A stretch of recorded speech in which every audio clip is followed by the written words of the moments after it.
తులసి news కు స్వాగతం. Ulavapadu south bypass divider మూసివేతపై ప్రజలు తీవ్ర ఆగ్రహం వ్యక్తం చేశారు.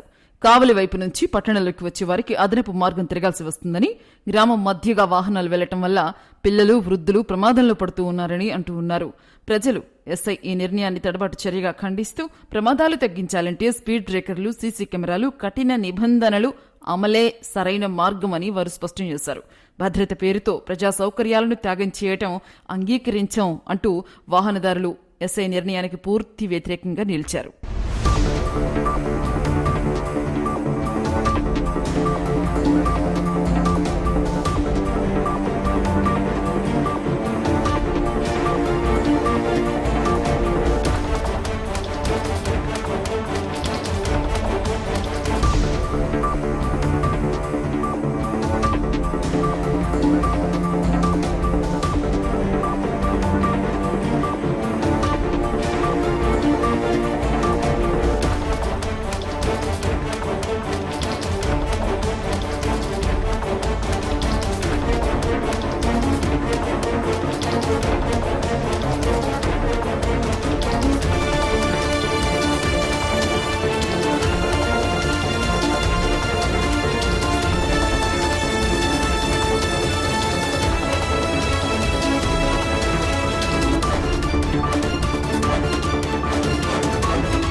ఈరోజు నేషనల్ హైవే 16 వారు ఉలవపాడు పోలీస్ స్టేషన్కి వచ్చేసి ఉలవపాడు సౌత్ బైపాస్ వద్ద ప్రమాదాలు ఎక్కువగా జరుగుతున్నాయని, అక్కడ డివైడర్ని బ్లాక్ చేస్తామని తెలియజేసి పోలీసు వారి సహాయం అడగటం జరిగింది. వారి యొక్క కోరిక మేరకు ప్రమాదాల నివారణలో భాగంగా మేము కూడా ఆ రోడ్డు డివైడర్ని బ్లాక్ చేయడం కోసం వాళ్ళకి సహాయం చేయడం జరిగింది.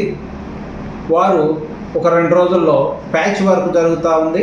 ఆ ప్యాచ్ వర్క్ అయిపోయిన తర్వాత ప్రజలకి ఇది సహాయకరంగా ఉంటుందా, అసౌకర్యంగా ఉంటుందా అనే విషయాలను గమనించి ఒక 2-3 రోజుల్లో మళ్ళీ దీని మీద పునఃసమీక్ష చేస్తామని తెలియజేయడం జరిగింది.